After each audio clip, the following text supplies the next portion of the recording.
쉐자자체나 못과 지새끼도 이 정도면 주먹밥 두어 개는 만들겠지. 그 처녀. 배고프면 어쩌나. 한석은 속으로 중얼거리며 부엌을 빠져나왔어요.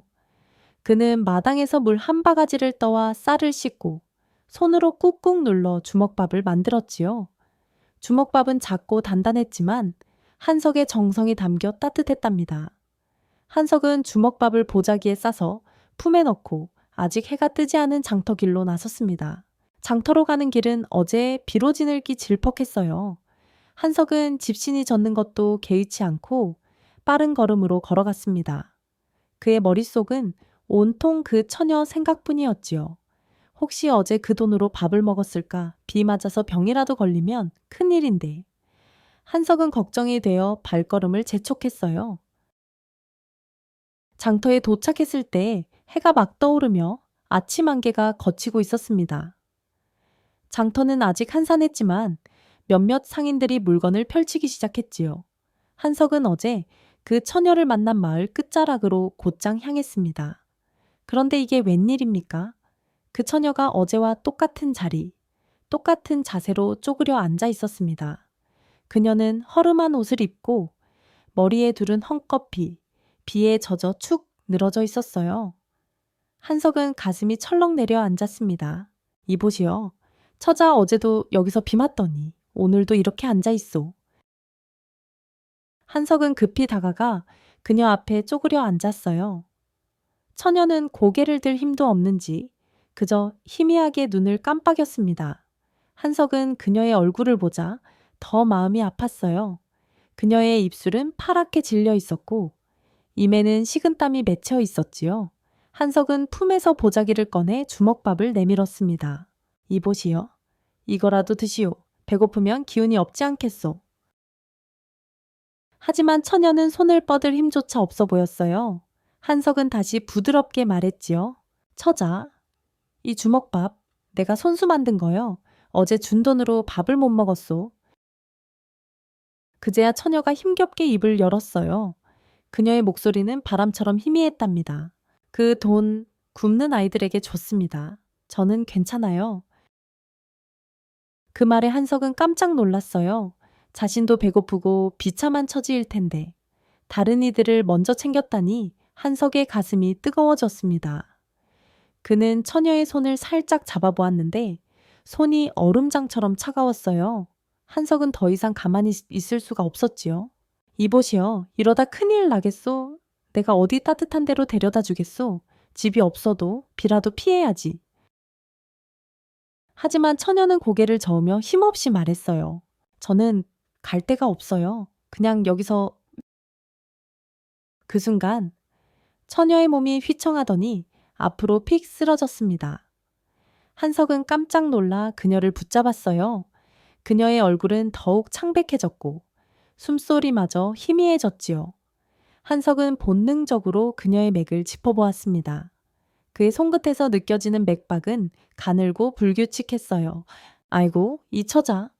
굶어서 기운이 다 빠졌구나. 이대로 두면 목숨이 위험하겠어. 한석은 생각할 겨를도 없이 처녀를 번쩍 안아 올렸습니다. 그녀는 깃털처럼 가벼웠고 한석의 품에서 힘없이 늘어졌지요. 한석은 주먹밥을 품에 챙기고 어제 장터에서 돌아오다 발견한 산속 오두막을 떠올렸어요. 그 오두막은 마을 외곽, 깊은 숲속에 자리 잡은 낡은 초가집이었지요. 한석은 가끔 약초를 캐러 그곳에 들렀지만 아무도 모르는 비밀 장소였습니다. 거기라면 비도 피하고 이 처자를 돌볼 수 있겠지. 한석은 처녀를 아는 채 산길로 뛰어갔어요. 진흙탕 길에 발이 미끄러지고 가시덤불이 옷을 찢어도 한석은 멈추지 않았습니다. 그의 마음은 오직 이 처자를 살리겠다는 생각뿐이었지요. 산속 깊은 곳에 다다르자 낡은 오두막이 나타났습니다. 지붕은 군데군데 구멍이 났지만 비를 피하기엔 충분했어요. 한석은 오두막 문을 열고 처녀를 조심스레 방바닥에 눕혔습니다. 방 안은 썰렁했지만 한석은 구석에 쌓인 마른 나뭇가지로 불을 피웠어요. 불빛이 방을 따뜻하게 밝히자 처녀의 얼굴이 조금 선명해졌습니다. 한석은 그녀의 옷깃에서 반짝이는 작은 옥파이를 보았어요. 그 옥파이는 허름한 옷과 어울리지 않게 정교하고 고왔습니다. 한석은 고개를 갸웃했지만 지금은 그런 생각보다 처녀를 살리는 게 급했지요. 한석은 품에서 약초 주머니를 꺼냈어요. 그 안에는 스승이 준 말린 약초와 씨앗이 들어 있었지요. 한석은 약초 중 기운을 북돋는 인삼뿌리와 열을 내리는 황기를 골라냈습니다. 그는 오두막 구석에 놓인 깨진 항아리에 물을 붓고 불 위에 올려 약을 다리기 시작했어요. 약 냄새가 방 안에 은은히 퍼졌습니다. 한석은 조심스레 처녀의 입에 약을 한 숟갈씩 넣어주었어요. 이보시오. 이 약 드시오. 기운이 좀 돌아올 거요. 처녀는 무의식 중에 약을 삼켰지만 여전히 눈을 뜨지 못했어요. 한석은 그녀의 맥을 다시 짚어보았습니다. 맥박이 조금씩 힘을 찾아가는 게 느껴졌지만 아직 위태로웠지요. 한석은 처녀의 손을 따뜻하게 잡아주며 중얼거렸어요. 조금만 힘내시오. 내가 꼭 살려드리겠소. 한석은 밤이 깊도록 처녀 곁을 지켰어요. 불이 꺼지지 않게 나뭇가지를 더 넣고 이따금 그녀의 이마를 닦아주며 약을 먹였습니다. 새벽녘이 되자 처녀의 숨소리가 조금씩 안정되었어요. 한석은 그제야 한숨을 내쉬며 미소를 지었지요. 다행이구먼. 이제 좀 나아질 거야. 그때 처녀가 희미하게 눈을 떴습니다. 그녀는 흐릿한 눈으로 한석을 바라보며 힘겹게 말했어요. 여기가 어디요? 한석은 반갑게 대답했어요. 이곳은 산소고두막이요. 내가 어제 장터에서 쓰러진 처자를 데려왔소. 이제 좀 괜찮으시오. 처녀는 고개를 끄덕이려 했지만 힘이 없어 다시 눈을 감았어요. 한석은 부드럽게 말했지요. 걱정 마시오. 여기서 푹 쉬시면 기운이 돌아올 거요. 이름이 뭐요? 내가 처자를 뭐라 부르면 좋겠소. 처녀는 한참 만에 입을 열었어요. 연하라. 연화라. 참 곱고 좋은 이름이구먼. 나는 한석이요. 연화씨. 내가 당분간 여기서 돌봐드리겠소. 한석은 연화의 이름을 되뇌며 미소를 지었어요. 연화는 다시 잠에 빠졌지만 그녀의 얼굴은 조금씩 혈색을 되찾고 있었습니다. 한석은 연화의 옷깃에 달린 옥패를 다시 보았어요. 그 옥파에는 희미하게 꽃무늬가 새겨져 있었고 한석은 그게 평범한 물건이 아님을 직감했지요. 하지만 한석은 더 묻지 않았어요. 지금은 연화를 살리는 게 먼저였으니까요. 날이 밝아오자 한석은 오두막을 정리하고 연화에게 줄 주먹밥을 꺼냈어요. 그는 연화가 깨어나면 먹을 수 있도록 주먹밥을 곁에 두고 약초를 더 캐러 밖으로 나왔습니다. 산속은 아침 안개로 가득했고 한석은 익숙한 손길로 약초를 골라냈어요. 그는 연화가 빨리 나으려면 더 좋은 약재가 필요하다고 생각했지요. 인삼이랑 황기 말고 기력을 북돋는 더덕도 좀 캐야겠어. 연화 씨, 내가 꼭 낫게 해줄게. 한석은 약초를 캐며 혼잣말을 했어요. 그의 마음은 연화를 향한 걱정과 책임감으로 가득했지요. 하지만 그 순간 한석은 문득 불안한 생각이 들었습니다. 최씨댁으로 돌아가지 않으면 주인 어른이 의심할지도 모른다는 생각이었어요. 한석은 약초를 품에 챙기고 서둘러 마을로 돌아갔습니다. 최씨댁에 도착한 한석은 마당에서 괭이를 들고 밭으로 향했어요. 하지만 그의 머릿속은 온통 연화 생각뿐이었지요. 그때 여종 소련이 물동이를 이고 나타났습니다. 소련은 한석을 보자 눈을 반짝이며 다가왔어요. 한석 오라비, 어제 밤늦게 어디 갔다 온 거야? 얼굴이 왜 그리 피곤해? 한석은 깜짝 놀라며 웃어넘겼어요. 허허, 소련이 아가씨. 소인이 어딜 간다고 그냥 장터 다녀오느라 늦었지. 소련은 고개를 갸웃하며 한석을 빤히 쳐다봤어요. 이상하네. 한석 오라비. 뭔가 숨기는 것 같아. 내가 알아낼 거야. 한석은 허허. 소인이 뭐 아는 게 있겠습니까? 하며 얼버무렸지만 속으로는 조마조마했어요. 소련의 호기심이 자칫 연하를 위험에 빠뜨릴지도 모른다는 생각이 들었거든요. 한석은 속으로 다짐했어요. 연하 씨를 지키려면 더 조심해야겠어. 누구에게도 오두막을 들켜선 안 돼. 그날 오후 한석은 주인 어른의 심부름으로 다시 장터에 갈 기회를 얻었어요. 그는 품에 주먹밥과 약초를 챙기고 산속 오두막으로 향했습니다. 연화는 여전히 약한 상태였지만 한석의 정성 덕에 조금씩 기운을 되찾고 있었어요. 한석은 연화 곁에 앉아 부드럽게 말했어요. 연화 씨, 오늘은 더덕이랑 인삼으로 약을 다렸소. 이거 드시고 힘내시오. 연화는 희미한 미소를 지으며 고개를 끄덕였어요. 그녀의 눈빛에는 한석에 대한 고마움이 가득했지요. 한석은 연화의 손을 잡으며 생각했어요.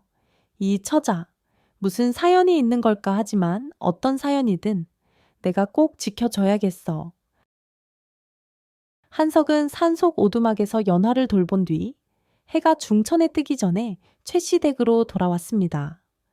그의 품에는 연화에게 줄 약초와 주먹밥이 여전히 남아 있었지만 얼굴은 피곤으로 푸석푸석했지요. 한석은 마당에 들어서자마자 괭이를 들고 밭으로 향했어요. 주인 어른의 눈에 띄지 않으려면 평소처럼 부지런히 일하는 척 해야 했거든요. 하지만 한석의 마음은 오두막에 있는 연화에게 가 있었습니다. 연화 씨, 오늘 약 잘 먹고 기운이 좀 났을까? 오늘 밤 다시 가봐야겠어. 한석은 괭이를 휘두르며 혼잣말을 했어요. 땀이 이마를 타고 흘렀지만 그의 눈빛은 연화를 생각하며 따뜻하게 빛났습니다. 그런데 그때 최시댁 주인 어른의 우렁찬 목소리가 논두렁 너머에서 들려왔어요. 한석, 이 녀석, 또 멍하니 뭐하느냐. 밭갈기가 그게 뭐냐. 바보 같은 놈이 어디서 한눈을 파는 게야. 한석은 깜짝 놀라 고개를 숙였어요. 아이, 소인이 잘못했습죠. 지금 열심히 갈겠습니다요. 한석은 허겁지겁 괭이를 더 빠르게 휘둘렀어요. 주인 어른 최 씨는 눈을 부라리며 한석을 노려보다가 혀를 끌끌 차며 돌아갔습니다. 저런 바보 녀석을 데리고 있으니 내 속이 터지는구나. 쯧. 한석은 주인 어른이 멀어지자 한숨을 내쉬었어요. 아이, 조심해야지. 자칫 잘못하면 연화 씨가 위험해질지도 몰라. 한석은 속으로 다짐하며 다시 밭을 갈기 시작했지요. 그날 오후 주인 어른은 한석에게 또 다른 심부름을 시켰습니다. 마을 장터에서 소금한 포대를 사오라는 거였어요. 한석은 이 기회에 연화에게 줄 물건을 더 챙길 생각에 마음이 설렜습니다. 그는 부엌에서 몰래 쌀 한 줌을 보자기에 싸고 연화가 덮을 낡은 겉옷 한 벌을 품에 숨겼어요. 연화 씨, 오두막이 춥지. 이거라도 덮으면 따뜻할 거야. 한석은 혼잣말을 하며 마당을 빠져나갔습니다. 그런데 그 순간 여종 소련이 물동이를 이고 마당으로 들어오다 한석을 딱 마주쳤어요. 소련은 한석의 품에 불룩한 보자기를 보자 눈을 반짝였습니다. 한석 오라비, 또 어딜 그리 급히 가는 거야? 품에 숨긴 게 뭐야? 또 주먹밥이야. 한석은 깜짝 놀라 웃어넘기려 했어요. 허허, 소련이 아가씨, 소인이 뭐 숨길 게 있겠습니까? 그냥 장터 심부름 가는 길이야. 하지만 소련은 한 발짝 다가가 한석의 품을 빤히 쳐다봤어요. 그녀의 눈빛은 호기심과 의심으로 가득했지요. 소련은 한석을 놀리듯 말했어요.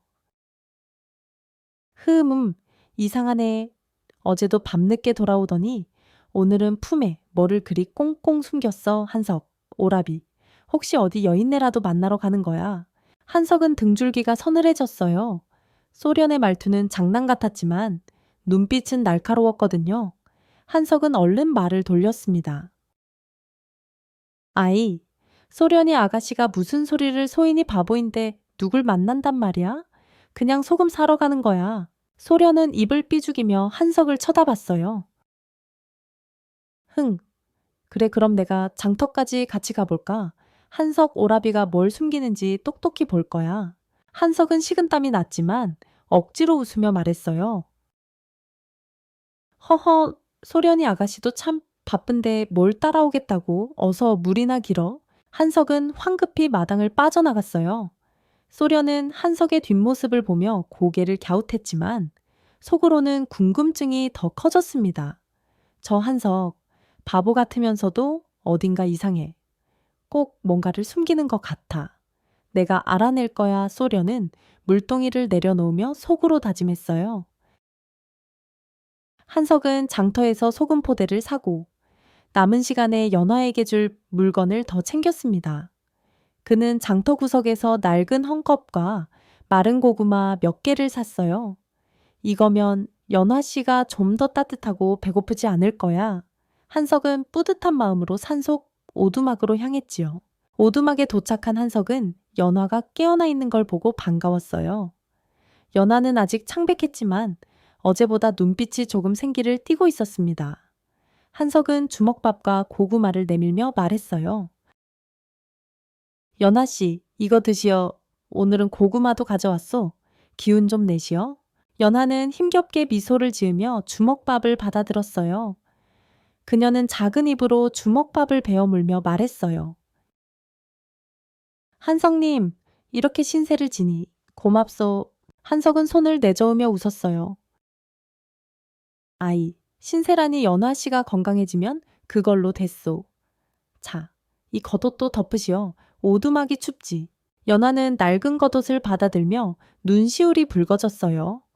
그녀는 한석의 따뜻한 마음에 감동했지만 자신의 사연을 말할 수는 없었지요. 한석은 연화의 옷깃에 달린 옥파에가 살짝 드러난 걸 보았지만 더 묻지 않았어요. 그는 연화가 편히 쉴 수 있도록 불을 더 피우고 약초를 달여 다시 먹였습니다. 연화 씨, 내가 3일에 한 번씩 이렇게 들를게요. 약이랑 먹을 거 챙겨올 테니 걱정 마시오. 연화는 고개를 끄덕이며 힘없는 목소리로 답했어요. 한석님, 이 은혜를 어찌 갚아야 할지 한석은 웃으며 말했어요. 은혜라니 별말을 사람 사는 게 다 이런 거 아니요. 자, 푹 쉬시오. 한석은 연화가 잠들 때까지 곁을 지키다. 밤이 깊어지자 오두막을 나왔어요. 그는 마을로 돌아오며 속으로 생각했지요. 연화 씨, 무슨 사연이 있는지 모르지만 내가 꼭 지켜줄게. 하지만 최씨 댁으로 돌아온 한석은 또 다른 곤란을 맞닥뜨렸습니다. 주인 어른이 마당에서 한석을 기다리고 있었던 겁니다. 최 씨는 한석을 보자 버럭 소리를 질렀어요. 한석, 이 녀석, 소금 사오라더니 어딜 그리 늦게 다니는 게야? 소금 포대는 어디 있느냐? 한석은 황급히 소금 포대를 내밀었어요. 아이, 소인이 늦어서 죄송합니다. 여기 소금 있습죠? 최 씨는 소금 포대를 받아들고 한석을 위아래로 훑어보았어요. 소금은 잘 샀구나. 근데 잔돈은 어디 있느냐? 어제도 잔돈을 잃었다더니 오늘 또 그러는 게야. 한석은 순간 당황했어요. 잔돈은 연화에게 줄 고구마와 헝겊을 사느라 다 써버렸거든요. 한석은 머리를 긁적이며 말했어요. 아이코, 소인이 장터에서 너무 급하게 오다 보니 잔돈을 떨어뜨렸나 봅니다. 최 씨는 눈을 부라리며 소리쳤어요. 뭐야? 이 바보 녀석이 또 돈을 잃어 돈이 하늘에서 떨어지더냐? 오늘 저녁도 굶거라. 이런 놈을 데리고 있으니 내 속이 터져. 한석은 고개를 푹 숙이며 소인이 잘못했습죠 하고 물러났어요. 하지만 속으로는 연화를 생각하며 미소를 지었지요. 연화 씨가 따뜻하게 지낼 수 있다면 굶는 건 아무것도 아니지. 그런데 이 모든 걸 멀리서 지켜보는 눈이 있었습니다. 바로 소련이었어요. 소련은 한석이 마당에서 꾸중을 듣는 모습을 보고 그의 품에서 삐죽 나온 보자기를 눈여겨봤습니다. 소련은 한석이 처소로 들어가자 슬쩍 뒤를 따라갔어요. 한석이 문을 닫고 잠자리에 드는 걸 확인한 소련은 그의 처소 밖에서 귀를 기울였습니다. 한석 오라비, 대체 뭘 숨기는 거야? 어제도 밤늦게 돌아오고 오늘은 겉옷이랑 고구마를 어디다 쓴 거지? 소련은 속으로 중얼거리며 궁금증이 치솟았어요. 그녀는 한때 부모에게 버림받아 마을을 떠돌다 최씨 댁 여종이 된 아픔이 있었지요. 그래서인지 소련은 늘 사람들의 관심을 갈구했고 한석의 따뜻한 마음에 자꾸 끌렸습니다. 하지만 한석이 뭔가를 숨긴다는 생각에 마음이 뒤숭숭했어요. 한석 오라비, 바보라면서 어찌 그리 비밀이 많은 거야. 혹시 다른 여인네를 만나는 거면 내가 가만 안 둘 거야. 소련은 입을 삐죽이며 혼잣말을 했어요. 그녀는 다음 날 한석을 더 유심히 지켜보기로 마음먹었지요. 한편, 한석은 처소에 누워 잠을 이루지 못했어요. 주인 어른의 꾸중이나 배고픔은 문제가 아니었지만 소련의 날카로운 눈빛이 자꾸 떠올랐거든요. 소련이 아가씨, 너무 궁금해다면 연화 씨가 위험해질지도 몰라. 더 조심해야겠어. 한석은 속으로 다짐하며 눈을 감았습니다. 다음 날 한석은 새벽부터 밭에서 일하며 연화에게 가져갈 약초를 생각했어요. 그는 주인 어른이 잠시 한눈을 판 틈에 뒷산으로 올라가 더덕과 환기를 캤습니다. 약초를 품에 숨기고 돌아오던 한석은 마당에서 소련과 또 마주쳤어요. 소련은 한석의 품에서 약초 냄새를 맡고 눈을 동그랗게 떴습니다. 한석 오라비, 이게 무슨 냄새야? 품에서 약초 냄새가 나는 것 같은데 대체 어디서 뭘 하는 거야? 한석은 식은땀이 났지만 억지로 웃으며 말했어요. 허허, 소련이 아가씨. 이 바보가 약초를 뭘 알겠어, 그냥. 뒷산에서 풀 좀 뜯다 온 거야. 소련은 한석을 빤히 쳐다보며 말했어요. 흥, 한석, 오라비. 바보 같아도 뭔가 숨기는 거 다 알아. 내가 내일 따라가 볼 거야. 어디로 가는지 똑똑히 볼 거라고. 한석은 아이, 소련이 아가씨도 참하며 웃어넘겼지만 속으로는 조마조마했어요. 소련의 호기심이 자칫 연하를 위험에 빠뜨릴 수도 있겠다는 생각이 들었거든요. 한석은 그날 밤 연하에게 약초와 주먹밥을 가져다 주며 속으로 다짐했어요. 연하 씨, 내가 무슨 일이 있어도 지켜줄게. 소련이 아가씨든 누구든 절대 오두막을 못 찾게 해야 해. 한석은 밤이 깊어지자 최씨댁 마당을 몰래 빠져나갔다. 그의 품에는 연화에게 줄 주먹밥, 새로 캔 약초, 그리고 따뜻한 물이 담긴 작은 항아리가 있었다. 산속 오두막으로 가는 길은 어둡고 험했지만 한석의 발걸음은 단단했다. 연하의 창백한 얼굴이 머릿속에 떠오를 때마다 한석은 더 빨리 걸었다. 연하 씨, 오늘은 꼭 기운이 좀 나야 할 텐데 한석은 혼잣말을 하며 산길을 올랐다. 달빛이 희미하게 비추는 숲속은 고요했지만 이따금 부엉이 울음소리가 한석의 마음을 서늘하게 했다. 오두막에 도착한 한석은 문을 조심스레 열고 안으로 들어갔다. 연하는 낡은 겉옷을 덮고 방바닥에 누워 있었다. 불씨가 꺼져 방안은 썰렁했지만 연하의 숨소리는 어제보다 조금씩 안정되어 있었다. 한석은 조용히 불을 피우고 항아리에 물을 부어 약을 다리기 시작했다. 그는 품에서 꺼낸 더덕과 인삼 뿌리를 조심스레 갈아 항아리에 넣었다. 약 냄새가 은은히 퍼지자 연하가 희미하게 눈을 떴다. 그녀는 한석을 보고 힘겹게 미소를 지었다. 한석님, 또 오셨소. 한석은 반갑게 답했다. 연하씨, 기운이 좀 나 보이구먼. 자, 이 약 드시오. 오늘은 더덕이랑 인삼으로 달인 거요. 기력을 북돋을 거야. 한석은 약을 작은 사발에 담아 연화의 입에 조심스레 먹였다. 연화는 약을 삼키며 고개를 끄덕였다. 그녀의 손은 여전히 차가웠지만 한석이 손을 잡아주자 조금씩 따뜻해졌다. 한석은 연화의 맥을 짚어보았다. 맥박은 아직 약했지만 어제보다 훨씬 나아져 있었다. 다행이구먼. 열도 좀 내리고 맥도 안정돼 가는구나. 연화씨, 곧 나을 거요. 연하는 한석의 말에 눈시울이 붉어졌다. 그녀는 힘없는 목소리로 말했다. 한석님, 어찌 남모르는 일을 이렇게까지 돌봐주시오. 나 같은 건 그냥 길바닥에서. 한석은 단호하게 손을 내저었다. 연하씨, 그런 말 마시어 사람 목숨이 귀한 거지. 남모른다고 어찌 그냥 두겠소. 내가 연하씨를 꼭 낫게 해줄게. 연하는 한석의 따뜻한 눈빛을 보며 가슴이 뭉클해졌다. 그녀는 자신의 사연을 말하고 싶었지만 아직 입이 떨어지지 않았다. 한석은 연화가 주먹밥을 먹을 수 있을 만큼 기운이 났는지 확인하고 조심스레 주먹밥을 내밀었다. 자, 이거 드시오. 배고프면 약도 소용없지. 연화는 주먹밥을 받아들고 작은 입으로 천천히 먹었다. 한석은 그녀가 밥을 먹는 모습을 보며 뿌듯한 미소를 지었다. 이렇게 밥을 먹으니 곧 일어날 수 있겠구먼. 한석은 속으로 생각하며 연화 곁에서 약을 다리는 불을 지폈다. 그런데 그때 연화의 옷깃에서 반짝이는 옥패가 다시 한석의 눈에 들어왔다. 달빛에 비친 옥파에는 꽃무늬가 선명했고 그 정교함은 연화의 초라한 모습과 어울리지 않았다. 한석은 호기심이 일었지만 연화의 마음을 다치게 할까봐 묻지 않았다. 대신 그는 부드럽게 물었다. 연하 씨, 이 오두막에서 지내는 건 괜찮소? 혹시 필요한 게 있으면 말해보시오. 연하는 잠시 망설이다 대답했다. 한석님 덕에 따뜻하고 배고프지 않소? 더 바랄 게 없어요.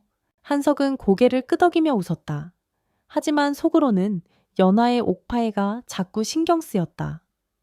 저 옥파에 보통 물건이 아니야. 연하 씨, 대체 어떤 사연이 있는 걸까? 한석은 궁금했지만 지금은 연하를 낫게 하는 게 먼저였다. 며칠이 지나 연하는 한석의 정성 덕에 기운을 많이 되찾았다. 그녀는 이제 혼자 일어나 앉을 수 있었고 한석과 짧은 대화를 나눌 힘도 생겼다. 한석은 3일에 한 번씩 오두막을 찾아 약을 다리고 주먹밥과 고구마를 가져왔다. 그는 연하의 상태를 세심히 살피며 때로는 침수를 사용해 그녀의 기력을 북돋웠다. 한날 밤 한석은 연하의 손목에 침을 놓으며 조심스레 말했다. 연하 씨, 이 침술은 내가 어릴 적 스승에게 배운 거요. 기운을 돌게 해서 병을 낫게 해주는 거지. 연하는 한석의 손놀림을 보며 놀란 눈으로 물었다. 한석님, 어찌 이런 의술을 아시오? 보통 사람이 아닌 것 같소. 한석은 순간 당황했지만 웃으며 얼버무렸다. 허허, 내가 뭐 대단한 걸 아는 게 있겠소. 그냥 스승이 산에서 약초 캐며 가르쳐 준 거야. 연화 씨, 너무 깊이 생각 마시오. 하지만 연화는 한석의 눈빛에서 평범하지 않은 무언가를 느꼈다. 그녀는 조용히 물었다. 한석님, 어찌 마을에서 바보 소리를 들으면서도 이런 재주를 숨기시오. 무슨 사연이 있는 거요? 한석은 잠시 말을 잃었다. 연화의 질문은 그의 가슴을 찔렀다. 그는 자신의 과거, 몰락한 가문, 스승의 당부를 떠올렸다. 하지만 연화의 맑은 눈빛을 보자 숨기고 싶지 않은 마음이 들었다. 한석은 조용히 말했다. 연화 씨, 실은 나도 숨기는 게 있어. 하지만 지금은 말할 때가 아니야. 나중에 연화 씨가 다 나으면 그때 다 말해줄게. 연화는 한석의 진심을 느끼고 고개를 끄덕였다. 그녀도 자신의 사연을 숨기고 있었기에 한석의 말을 이해할 수 있었다. 그 순간 두 사람 사이에 말하지 않아도 통하는 무언가가 생겼다. 한석은 연화의 손을 잡으며 다짐했다. 연화 씨, 내가 꼭 낫게 해줄게. 무슨 일이 있어도 곁에 있을 거요. 연화는 눈물을 글썽이며 답했다. 한석님, 이 은혜 잊지 않겠소? 그날 밤 한석은 연화가 잠든 후에도 오두막을 떠나지 않았다. 그는 불을 지피며 연화의 잠든 얼굴을 바라보았다. 그녀의 창백한 얼굴은 이제 조금씩 혈색을 띠고 있었고 한석은 그 모습에 가슴이 따뜻해졌다. 하지만 동시에 불안한 마음도 들었다. 내 재주가 드러나면 연화 씨도 위험해질지도 몰라. 스승님 말씀대로 조심해야 해. 한석은 속으로 다짐했다. 며칠 뒤 한석은 연화에게 새로운 약을 다리기 위해 뒷산에서 귀한 약초를 캐왔다. 그는 스승이 가르쳐준 대로 기력을 북돋는 산삼 뿌리와 열을 데리는 백추를 조합해 약을 만들었다. 연화는 그 약을 먹고 점점 더 기운을 차렸다. 그녀는 이제 오두막 안을 천천히 걸어 다닐 수 있었고 한석과 함께 불을 피우며 이야기를 나누기도 했다. 한석은 연화와 대화를 나누며 그녀의 마음이 따뜻하다는 걸 알았다. 연화는 굶는 아이들에게 돈을 나눠준 일, 마을에서 떠돌던 시간을 조심스레 이야기했다. 하지만 자신의 과거에 대해서는 여전히 말을 아꼈다. 한석은 연화의 옥패를 떠올리며 생각했다. 연화 씨, 보통 집안 출신이 아니야. 하지만 무슨 사연이든 내가 지켜줄 거야. 그날 밤, 한석은 연화에게 침수를 놓으며 자신의 스승 이야기를 꺼냈다. 연화 씨, 내 스승은 뒷산 깊은 곳에 사는 노인이오. 그분이 나를 거두고 약초와 침수를 가르쳐 줬지. 스승이 아니었으면 나 같은 놈은 길바닥에서 굶어 죽었을 거야. 연화는 한석의 이야기에 귀를 기울이며 물었다. 그 스승님, 어떤 분이시오? 한석님을 아들처럼 아끼셨겠구먼. 한석은 미소를 지으며 답했다. 스승님은 말수가 적지만 마음이 깊으신 분이요. 나한테 늘 말했지. 사람의 병을 고치려면 먼저 마음을 다스려야 한다고. 그래서 내가 연화 씨를 볼 때마다 마음부터 따뜻하게 해주고 싶었어. 연화는 한석의 말에 가슴이 뭉클해졌다. 그녀는 조용히 말했다. 한석님, 나 같은 사람에게 이렇게 정성을 다해주니 내 마음이 참 무겁소. 한석은 웃으며 손을 내저었다. 연하 씨, 무겁다니 내가 이 오두막 오는 게 제일 기쁜 일이오. 자, 약 더 드시오. 연하는 한석의 밝은 웃음에 덩달아 미소를 지었다. 두 사람은 불빛 아래에서 서로를 바라보며 말하지 않아도 마음이 통했다. 한석은 연화의 손을 잡으며 생각했다. 연화 씨, 이렇게 웃는 모습이 참 곱구나. 내가 무슨 일이 있어도 이 웃음을 지켜줄게. 하지만 한석의 마음 한구석엔 늘 불안이 있었다.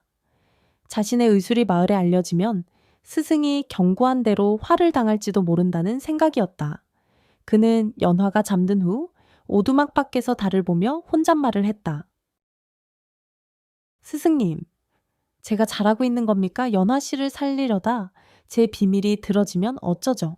그 순간 바람이 부드럽게 불며 한석의 마음을 달래주는 듯 했다. 한석은 다시 오두막으로 들어가 연화 곁에서 불을 지폈다. 그는 연화가 깨어나지 않도록 조용히 약을 준비하며 다짐했다. 무슨 일이 있어도 연화 씨를 낫게 하고 지켜줄 거야. 스승님, 저를 믿어주시오. 한석은 연화를 오두막에 두고 최씨 댁으로 돌아와 평소처럼 밭에서 일했다. 그의 손은 괭이를 휘두르며 땀으로 젖었지만 마음은 연화의 건강한 모습과 따뜻한 미소로 가득했다. 연화 씨, 이제 곧 일어나 걸을 수 있을 거야. 내가 더 좋은 약초를 구해줘야지. 한석은 속으로 다짐하며 일에 몰두했다. 그날 오후 주인 어른 최 씨가 한석을 불렀다. 최 씨는 마당에 서서 팔짱을 낀 채 호통쳤다. 한석 이 녀석, 또 멍하니 뭐하느냐? 장터에 가서 내 친척이 맡긴 약재를 받아와라. 관아 근처 약방에서 주겠다고 했다. 한석은 고개를 숙이며 대답했다. 아이, 소인이 알겠습죠. 지금 다녀오겠습니다요. 한석은 주인 어른의 심부름을 받자 속으로 기뻤다. 약방에 가면 연화에게 필요한 약초를 더 구할 수 있을지도 모른다는 생각이었다. 그는 품에 약간의 동전을 챙기고 장터로 향했다. 장터는 늦은 오후라 사람들로 북적였고 햇살이 따사롭게 내리쬐며 시장길을 환하게 밝혔다. 한석은 약방으로 곧장 가서 주인 어른의 약재를 받아들었다. 약방 주인이 한석을 보고 웃으며 말했다. 오, 한석이구나. 최씨 댁 심부름이냐. 바보 소리를 들어도 참 성실하구먼. 허허, 소인이 뭐 아는 게 있겠습니까? 그냥 심부름이나 하는 거지. 한석은 멍한 표정으로 웃으며 약재를 품에 넣었다. 그는 약방에서 연화에게 줄 황기와 백출 몇 부리를 더 샀다. 이거면 연화씨 기운이 더 날 거야. 한석은 뿌듯한 마음으로 시장을 나서려 했다. 그런데 그때 장터 한켠에서 갑작스레 소란이 일었다. 아이고, 사람이 쓰러졌다 수령님. 첩이 쓰러졌어. 한석은 소리를 듣고 본능적으로 그쪽으로 달려갔다. 시장 한가운데 화려한 비단옷을 입은 여인이 바닥에 쓰러져 있었다. 그녀는 얼굴이 창백하고 목을 움켜쥔 채 숨을 헐떡이고 있었다. 주변 사람들은 겁에 질려 수근거리며 뒤로 물러섰다. 아이고, 지혜 마님이다. 어찌 저리 쓰러지셨을꼬. 목에 뭐가 걸린 것 같은데 큰일 났네. 한석은 사람들을 해치고 지혜 앞에 쪼그려 앉았다. 그의 눈빛은 순간 날카로워졌다. 지혜의 입술이 파랗게 변하고 숨소리가 거칠어지는 걸 보니 무언가가 목에 걸린 게 분명했다. 한석은 주저할 틈 없이 소리쳤다. 이보시오. 다들 비키시오. 내가 살펴볼 테니. 한석은 지혜를 번쩍 안아 일으키고 그녀를 뒤에서 끌어안았다. 그는 양팔로 지혜의 배를 감싸고 손으로 배꼽 위를 꾹꾹 눌렀다. 한 번, 두 번, 세 번 한석이 힘껏 누르자 지혜의 입에서 툭하고 대추 한 알이 튀어나왔다. 지혜는 곧바로 숨을 몰아쉬며 얼굴에 혈색이 돌아왔다. 하! 이제 숨을 쉴 수 있구나. 지혜는 한석을 바라보며 떨리는 목소리로 말했다. 그대는 누구요? 내 목에 대추가 걸린 걸 어찌하셨소? 한석은 순간 당황했지만 얼른 바보 행세로 돌아갔다. 허허, 소인이 뭐 아는 게 있겠습니까? 그냥 숨을 못 쉬시니 도와드린 것 뿐이옵니다. 하지만 지혜는 한석의 손놀림이 보통이 아님을 눈치챘다. 그녀는 한석을 위아래로 훑어보며 말했다. 그대 바보 같지 않소? 내 목숨을 구했으니 관하로 와서 내게 인사드리고 싶소. 어서 따라오시오. 한석은 식은땀이 났다. 관에 가면 그의 의술이 더 드러날지도 모른다는 생각에 마음이 조마조마했다. 하지만 지혜의 눈빛은 거절을 용납하지 않았다. 한석은 고개를 숙이며 대답했다. 아이, 소인이 어찌 감히 관에. 알겠습니다. 따라가겠습니다요. 지혜는 한석을 데리고 관하로 향했다. 관하는 마을에서 가장 큰 기와집으로 높은 담장과 화려한 대문이 위엄을 뽐냈다. 한석은 허름한 옷차림으로 관하마당에 들어서며 어색하게 서 있었다. 지혜는 한석을 대청마루로 안내하며 말했다. 여기 앉으시오. 그대가 날 구한 은인인데 술 한 잔이라도 대접해야지. 한석은 떨리는 손으로 지혜가 따라주는 술잔을 받았다. 그는 술을 한 모금 마시며 조심스레 말했다. 소인은 그저 지나가다 도운 것 뿐이옵니다. 이런 대접은 너무 과분합니다. 지혜는 미소를 지으며 한석을 빤히 쳐다보았다. 그대 마을에서 바보 소리를 듣는다 했지 근데 내 눈엔 전혀 바보로 안 보이오. 그대의 손놀림. 보통 의원도 못 따라갈 재주야. 어디서 그런 걸 배웠소? 한석은 심장이 쿵쾅거렸다. 그는 얼른 말을 돌렸다. 허허, 소인이 뭐 아는 게 있겠습니까? 그냥 뒷산 노인에게 약간 배운 것 뿐이옵니다. 하지만 지혜는 한석의 말에 더 호기심이 생겼다. 그녀는 한석에게 가까이 다가가 속삭였다. 그대, 솔직히 말해보시오. 왜 바보 행세를 하는 거요? 그대 같은 재주를 가진 이는 관에서 큰 일을 할 수 있소.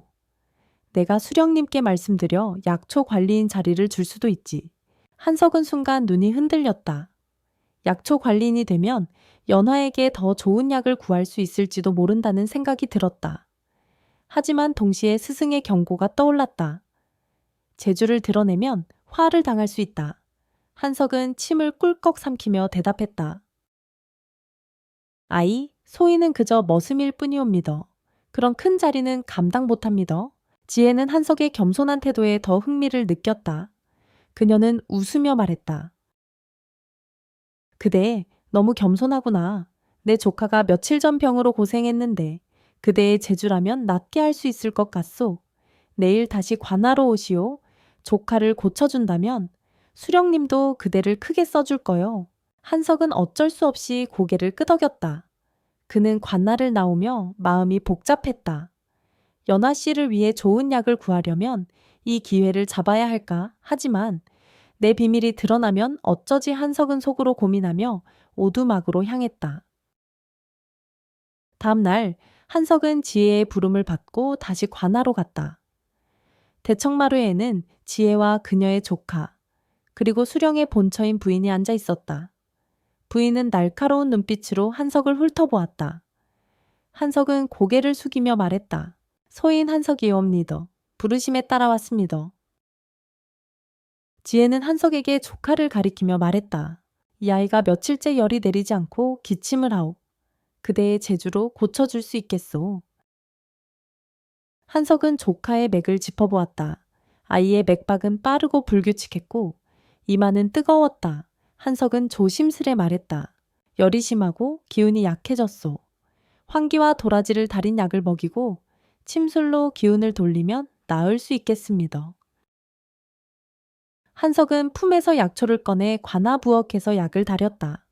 그는 조카의 손목과 발목에 침을 놓으며 기운을 북돋웠다. 1시간쯤 지나자 아이의 얼굴에 혈색이 돌아오고 기침이 잦아들었다. 지혜는 감탄하며 박수를 쳤다. 정말 대단하구나 한석. 그대는 보통 머슴이 아니야. 하지만 부인은 한석을 곁눈질하며 냉랭하게 말했다. 재주가 좋다 하나 출신이 불분명한 자를 어찌 믿겠소 그대. 어디서 이런 의술을 배웠느냐. 한석은 식은땀이 났다. 그는 얼른 바보 행세를 했다. 아이, 소인이 뭐 아는 게 있겠습니까? 그냥 뒷산에서 약초 캐다 배운 것뿐이옵니다. 부인은 눈을 가늘게 뜨며 한석을 노려보았다. 그녀는 지혜와 달리 한석을 경계했다. 지혜는 부인의 태도에 살짝 눈썹을 찌푸리며 한석에게 말했다. 한석, 걱정 마시오. 내가 수령님께 말씀드려 그대를 약초 관리인으로 추천할 거요. 그대의 재주라면 관에 큰 도움이 될 거야. 한석은 고개를 숙이며 대답했다. 소인에게 너무 과분한 은혜이옵니다. 깊이 생각해 보겠습니다. 한석은 관아를 나오며 마음이 무거웠다. 약초 관리인이 되면 연화를 더 잘 돌볼 수 있을 터였다. 하지만 부인의 날카로운 눈빛이 자꾸 떠올랐다. 저 부인, 나를 의심하는 게 분명해. 자칫 잘못하면 내 비밀이 드러날지도 몰라. 한석은 속으로 고민하며 오두막으로 향했다. 오두막에 도착한 한석은 연화가 혼자 일어나 앉아 있는 걸 보고 반가웠다. 연화는 한석을 보자 미소를 지었다. 한석님, 오늘 무슨 좋은 일 있으신 거요? 얼굴이 밝아 보이오. 한석은 웃으며 주먹밥을 내밀었다. 허허, 좋은 일이야 있지. 오늘 장터에서 사람을 구했더니 관에서 약초 관리인을 하라 하더구먼. 연화씨, 내가 그 자리를 맡으면 더 좋은 약을 구해줄 수 있을 거요. 연화는 한석의 말에 기뻤지만 걱정스러운 눈빛으로 물었다. 한석님, 관아는 위험한 곳 아니오. 그대의 재주가 드러나면. 한석은 연화의 손을 잡으며 말했다. 연화씨, 걱정 마시어. 내가 조심할게. 무엇보다 연화씨가 빨리 나아야지. 안 그렇소. 연화는 한석의 따뜻한 말에 눈시울이 붉어졌다. 한석은 연화 곁에서 약을 다리며 생각했다. 이 기회 잘만 이용하면 연화씨를 더 잘 지킬 수 있을 거야. 하지만 부인의 눈 조심해야 해. 한석은 관아에서 돌아온 후 마음이 무거웠다. 지혜 마님의 제안은 연화를 더 잘 돌볼 기회였지만 부인의 날카로운 눈빛은 그의 비밀을 위협하는 듯했다. 그는 최시댁 마당에서 괭이를 들고 밭을 갈며 속으로 고민했다. 약초 관리인이 되면 좋은 약을 구할 수 있지만 내 정체가 드러나면 연화씨도 위험해질 거야. 한석은 연화의 창백한 얼굴을 떠올리며 이를 악물었다. 무슨 일이 있어도 연화씨를 지켜야 해? 그날 밤 한석은 또다시 오두막으로 향할 준비를 했다. 그는 부엌에서 쌀 한 줌을 몰래 챙기고 연화가 따뜻하게 지낼 수 있도록 낡은 천조각을 품에 넣었다. 마당을 빠져나가려던 순간 어둠 속에서 누군가의 목소리가 들렸다. 한석 오라비, 또 어딜 그리 급히 가는 거야? 한석은 깜짝 놀라 뒤를 돌아보았다. 여종 소련이 물동이를 내려놓고 팔짱을 낀 채 서 있었다. 달빛 아래 그녀의 눈은 호기심과 의심으로 반짝였다. 한석은 억지로 웃으며 말했다. 허허, 소련이 아가씨, 이 밤에 왜 안 자고 여기서 뭐 하는 거야? 소희는 그냥 바람이나 쐬러 나왔지. 소련은 한 발짝 다가가 한석의 품을 빤히 쳐다보았다. 그녀는 한석의 보자기에서 삐죽 나온 천조각을 발견하고 눈을 가늘게 떴다. 바람 쐬러 나갔다면서 품에 뭐를 그리 꽁꽁 숨겼어, 한석 오라비. 요즘 자꾸 밤늦게 나가더니 대체 어디로 가는 거야? 한석은 식은땀이 났다. 소련의 목소리는 장난 같았지만 눈빛은 날카로웠다. 그는 얼른 말을 돌렸다. 아이, 소련이 아가씨도 참 소인이 바보인데 어딜 간단 말이야? 그냥 뒷산에서 잠이나 자다 오는 거지. 하지만 소련은 물러서지 않았다. 그녀는 한석의 팔을 살짝 잡으며 속삭였다. 한석 오라비, 나를 속이려마. 어제 마당에서 낡은 블랑켓을 품에 숨기는 걸 봤어. 그거 어디다 쓴 거야? 혹시 누굴 만나러 가는 거야? 한석은 심장이 쿵쾅거렸다. 소련이 이렇게까지 눈치챘을 줄은 몰랐다. 그는 억지로 웃으며 손을 뿌리쳤다. 허허, 소련이 아가씨. 헛것을 바꾸면 소인이 블랑켓을 뭘 알겠어. 어서 자러 가. 밤이 깊었어. 한석은 황급히 마당을 빠져나갔다. 소련은 한석의 뒷모습을 보며 입을 삐죽였다. 그녀의 마음은 복잡했다. 소련은 어릴 적 부모에게 버림받아 마을을 떠돌다 최시댁 여종이 되었다. 그때 한석이 굶주린 그녀에게 주먹밥을 나눠준 적이 있었고 소련은 그 따뜻함을 잊지 못했다.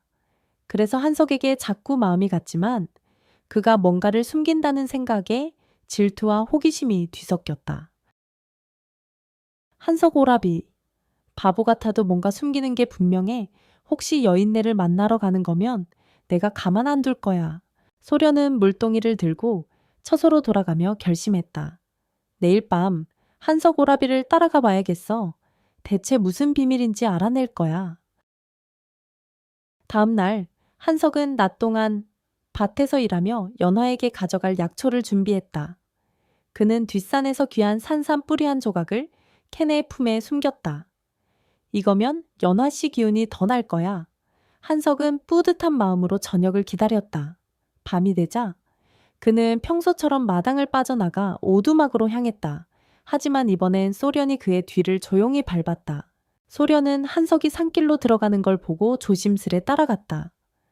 그녀는 나무 뒤에 숨어 한석의 발걸음을 주시했다. 한석 오라비, 대체 어디로 가는 거야? 이 깊은 산 속에 뭐가 있단 말이야. 소련은 심장이 두근거렸다. 한석은 오두막에 도착해 문을 열고 들어갔다. 소련은 오두막 근처까지 몰래 다가가 창틈으로 안을 들여다보았다. 오두막 안에서 한석은 연화 곁에 앉아 약을 다리고 있었다. 연화는 이제 혼자 걸을 수 있을 만큼 기운을 차렸지만 여전히 약한 모습이었다. 한석은 연화에게 주먹밥을 내밀며 말했다. 연화씨, 오늘은 산삼으로 약을 다렸소. 이거 드시면 기운이 더 날 거야. 연하는 미소를 지으며 주먹밥을 받아들었다. 한석님, 매번 이렇게 신경 써주니 어찌 이 은혜를 갚아야 할지. 한석은 손을 내저으며 웃었다. 아이, 은혜라니 연화씨가 웃는 걸 보니 내가 더 기쁘구먼. 자, 약 드시오. 소련은 창틈으로 이 모습을 보고 깜짝 놀랐다. 저 여인은 누구야? 한석 오라비가 저리 정성껏 돌보는 걸 보니 보통 사이가 아니구나. 소련의 가슴이 욱신거렸다. 그녀는 한석이 다른 여인을 돌보는 모습에 질투가 치밀었지만 연하의 창백한 얼굴을 보자 마음이 흔들렸다. 저 여인 많이 아파 보이네. 한석 오라비가 왜 저를 돌보는 걸까? 소련은 오두막 밖에서 한참을 망설였다. 그녀는 주인 어른에게 이 일을 고발하면 한석이 곤란해질 거라는 걸 알았다. 하지만 한석이 자신에게 비밀을 숨겼다는 생각에 화가 났다. 소련은 속으로 중얼거렸다. 한석 오라비, 나한테 왜 아무 말도 안 했어? 내가 모를 줄 알았어. 그때 오두막 안에서 연화의 희미한 목소리가 들렸다. 한석님, 내가 이렇게 오래 신세지니 혹시 한석님께 누가 되지 않을까? 한석은 부드럽게 답했다. 연화 씨, 그런 걱정 마시오. 내가 연화 씨를 지키는 건 내 마음이 시키는 일이오. 누가 뭐라 해도 상관없어. 소련은 그 말을 듣고 가슴이 더 아팠다. 한석의 목소리는 연화에게 깊은 정을 담고 있었다. 소련은 눈물이 핑 돌았다. 한석 오라비, 저한테는 저런 말 한 번 안 해줬잖아. 하지만 동시에 그녀는 연화의 아픈 모습에 마음이 약해졌다. 소련은 자신의 어린 시절 굶주리며 떠돌던 때를 떠올렸다. 그때 한석이 준 주먹밥이 그녀를 살렸던 기억이 되살아났다. 소련은 오두막을 떠나 마을로 돌아오며 갈등했다. 한석 오라비를 고발하면 주인 어른이 저를 더 예뻐할지도 몰라. 하지만 저 여인 정말 아파 보여. 한석 오라비가 왜 저를 돕는지 알 것 같아. 소련은 눈물을 닦으며 혼잣말을 했다. 한석 오라비, 내가 한 번만 봐줄게. 하지만 비밀을 계속 숨기면 나도 가만 안 있을 거야. 다음 날 아침, 소련은 한석을 마당에서 만났다. 그녀는 한석에게 다가가 단도직입적으로 물었다. 한석 오라비, 솔직히 말해. 산속 오두막에서 누굴 돌보는 거지? 어제 밤 내가 다 봤어. 한석은 심장이 덜컥 내려앉았다. 그는 억지로 웃으며 말했다. 허허, 소련이 아가씨, 무슨 소리야. 소인이 오두막에 간 적이 있나? 소련은 한석의 팔을 잡으며 눈을 부릅떴다. 한석 오라비, 나를 속이지 마. 거기 아픈 여인이 있지. 그 여인. 누구야? 왜 오라비가 저리 정성껏 돌보는 거야? 한석은 더 이상 얼버무릴 수 없었다. 그는 소련의 눈빛에서 진심과 상처를 보았다. 한석은 조용히 말했다. 소련이 아가씨, 그 여인은 병든 사람일 뿐이야. 내가 도와주는 건 사람 목숨을 살리려는 거야. 부탁이니 아무에게도 말하지 마. 소련은 한석의 진지한 목소리에 잠시 말을 잃었다. 그녀는 떨리는 목소리로 물었다. 한석, 오라비, 그 여인이 오라비한테 그렇게 중요한 거야. 나한테는 왜 아무 말도 안 했어? 한석은 소련의 손을 부드럽게 떼어내며 말했다. 소련이 아가씨, 네가 좋은 사람인 거 나도 알아. 하지만 이 일은 위험해서 말 못했어. 부탁이야. 이 비밀 지켜줘. 소련은 한석의 간절한 눈빛에 마음이 흔들렸다. 그녀는 한참 만에 고개를 끄덕였다. 알았어. 한석 오라비, 이번 한 번만 봐줄게. 하지만 다음엔 나한테 다 말해. 알겠지? 한석은 안도의 한숨을 내쉬며 말했다. 고맙다, 소련이 아가씨. 내 마음 잊지 않을게. 소련은 한석의 말에 눈시울이 붉어졌다. 그녀는 돌아서며 혼잣말을 했다. 한석 오라비, 바보 같아도 참 따뜻해. 하지만 그 여인 때문에 내 마음이 아파. 한석은 소련과의 대화를 마치고 오두막으로 향했다. 그는 연화에게 소련의 일을 조심스레 말했다. 연화 씨, 마을에서 누가 내 비밀을 눈치챘소. 앞으로 더 조심해야 할 거야. 연화는 걱정스러운 눈으로 물었다. 한석님, 내가 여기 있는 게 한석님께 누가 되는 건 아니오. 한석은 단호하게 말했다.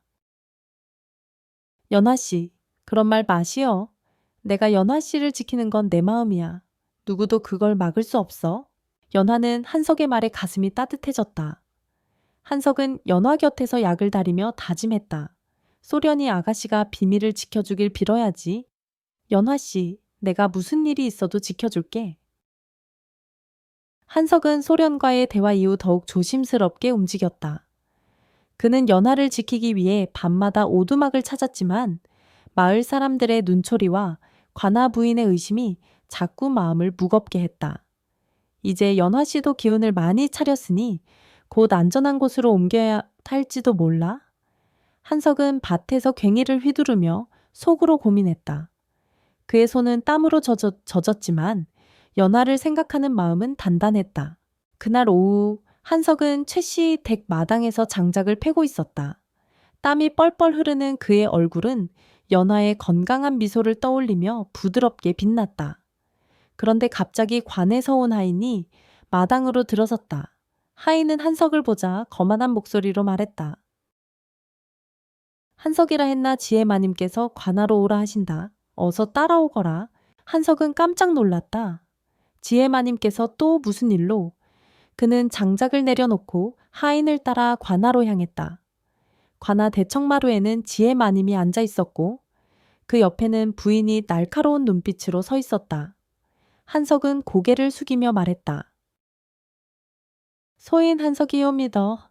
부르심에 따라왔습니다. 지혜는 미소를 지으며 한석에게 말했다. 한석, 그대의 재주가 참으로 놀랍더구나. 지난번 내 조카를 고쳐준 덕에 수령님도 그대를 높이 평가하셨소. 그래서 말인데 관아 약초 관리인 자리를 정식으로 맡아주겠소. 한석은 순간 심장이 쿵쾅거렸다. 약초 관리인이 되면 연화에게 더 좋은 약을 구할 수 있을 터였다. 하지만 부인의 차가운 눈빛이 그의 등줄기를 서늘하게 했다. 한석은 조심스레 대답했다. 소인에게 너무 과분한 은혜이옵니다. 하지만 소인은 그저 머슴이라. 부인은 한석의 말을 끊으며 냉랭하게 말했다. 재주는 좋다 하나 출신이 불분명한 자를 어찌 믿겠소 그대. 뒷산 노인에게 배웠다 했지. 그 노인은 누구냐? 한석은 식은땀이 났다. 그는 얼른 바보 행세를 했다. 허허허, 소인이 뭐 아는 게 있겠습니까? 그냥 약초 캐다 배운 것뿐이옵니다. 지혜는 부인의 태도에 살짝 눈썹을 찌푸리며 한석을 감쌌다. 부인, 한석은 내 조카를 살렸소. 그 재주만으로도 믿을 만하지 않소. 한석, 걱정 마시오. 내가 수령님께 잘 말씀드릴 테니 내일부터 약초 관리인 일을 시작하시오. 한석은 어쩔 수 없이 고개를 끄덕였다. 그는 관아를 나오며 복잡한 마음을 안고 오두막으로 향했다. 연하는 한석을 보자 반갑게 미소를 지었다. 한석님, 오늘 무슨 좋은 소식이 있으신 거요? 얼굴이 밝아 보이요? 한석은 주먹밥을 내밀며 웃었다. 연하씨, 관에서 약초 관리인을 하라 하더구먼. 이 일을 맡으면 더 좋은 약을 구할 수 있을 거야. 연하는 기뻤지만 걱정스러운 눈으로 물었다. 한석님, 관아는 위험한 곳 아니오. 그대의 재주가 너무 드러나면. 한석은 연화의 손을 잡으며 말했다. 연화씨, 내가 조심할게. 무엇보다 연화씨가 빨리 나야지. 안 그렇소? 연화는 한석의 따뜻한 말에 고개를 끄덕였다. 하지만 그날 밤 연화는 약을 먹고 잠이 들며 무의식 중에 중얼거렸다. 아버지, 영의정께서 억울하시오. 한석은 그 말을 듣고 깜짝 놀랐다. 영의정 연화씨, 대체 무슨 사연이 있는 거야? 그는 연화의 옷깃에 달린 옥패를 다시 보았다. 그 옥파에는 분명 고위 관원의 물건이었다. 한석은 연화가 평범한 거지가 아님을 확신했지만 더 묻지 않고 그녀를 편히 재웠다. 며칠 뒤 한석은 관아 약초 관리인 일을 시작했다. 그는 약초밭을 정성껏 관리하며 연화에게 줄 귀한 약재를 챙겼다.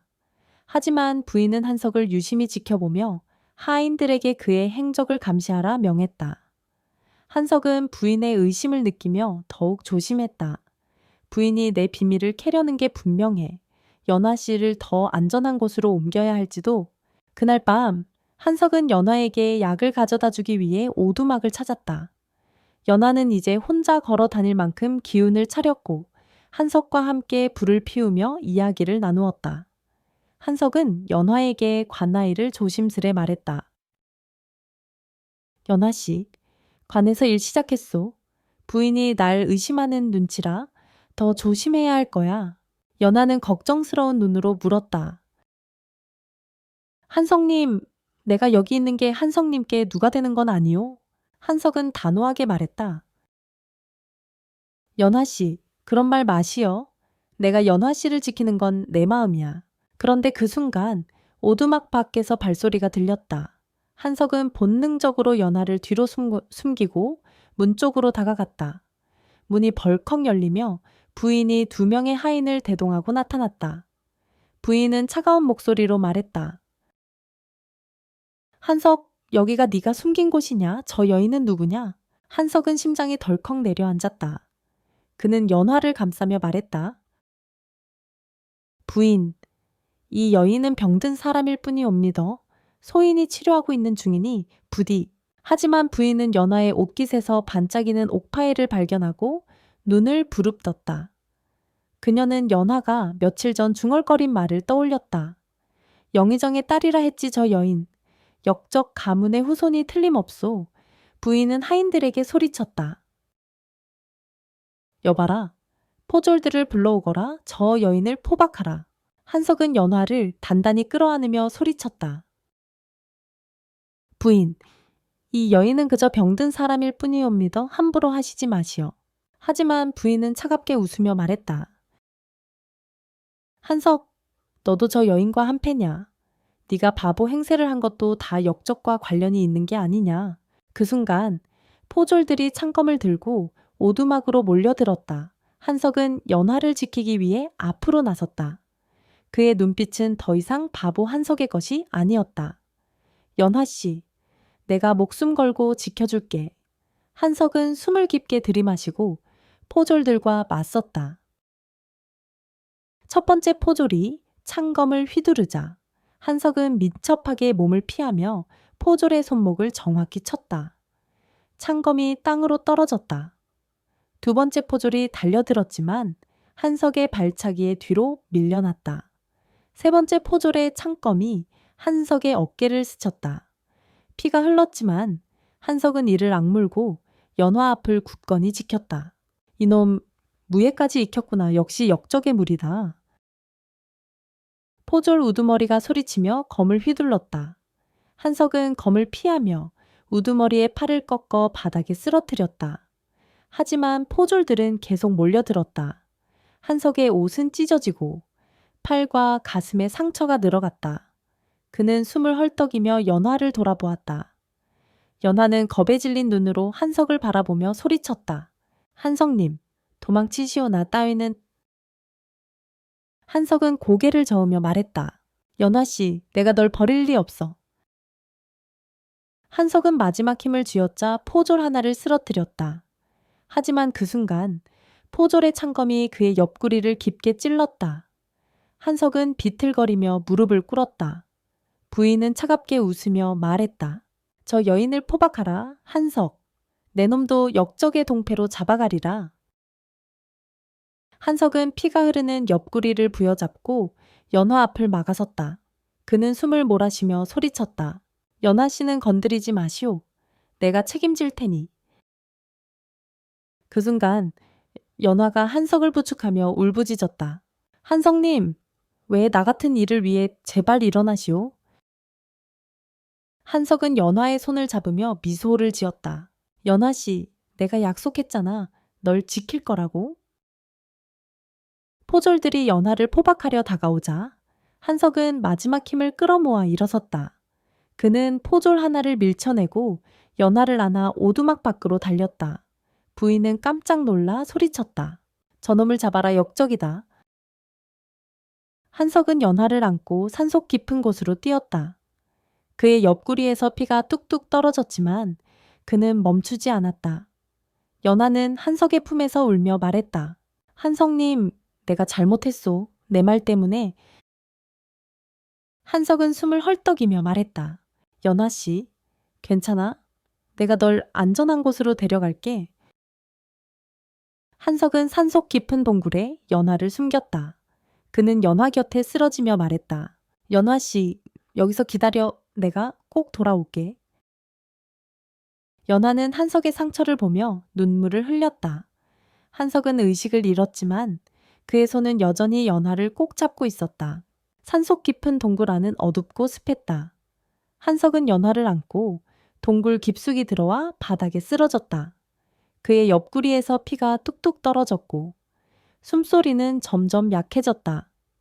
연화는 한석의 상처를 보며 눈물을 흘렸다. 그녀는 떨리는 손으로 한석의 얼굴을 어루만지며 울부짖었다. 한석님, 제발 정신 차리시오. 나 때문에 이렇게 된 거요. 연하는 한석의 옆구리에서 흐르는 피를 막으려 허름한 옷깃을 찢어 상처에 감았다. 하지만 피는 멈추지 않았고 한석의 얼굴은 점점 창백해졌다. 연하는 한석의 손을 꼭 잡으며 기도했다. 선지신명이시여, 한석님을 살려주시오. 내 목숨을 가져가셔도 좋으니. 동굴 밖에서는 포졸들의 발소리가 멀리서 희미하게 들렸다. 연하는 한석을 더 깊은 곳으로 끌고 가려 했지만 힘이 없었다. 그녀는 한석 곁에 주저앉아 그의 임에 흐르는 땀을 닦아주었다. 한석님, 내가 잘못했소. 내 사연 때문에 연하는 자책하며 눈물을 쏟았다. 그때 동굴 입구에서 희미한 발소리가 들렸다. 연하는 깜짝 놀라 한석을 감싸며 몸을 웅크렸다. 포졸들이 벌써 쫓아온 걸까? 그녀는 숨을 죽였다. 하지만 발소리는 단정하고 느릿했다. 곧 백발이 성성한 노인이 동굴 안으로 들어왔다. 그의 손에는 약초가 든 주머니와 작은 등불이 들려 있었다. 노인은 한석과 연하를 보고 부드럽게 말했다.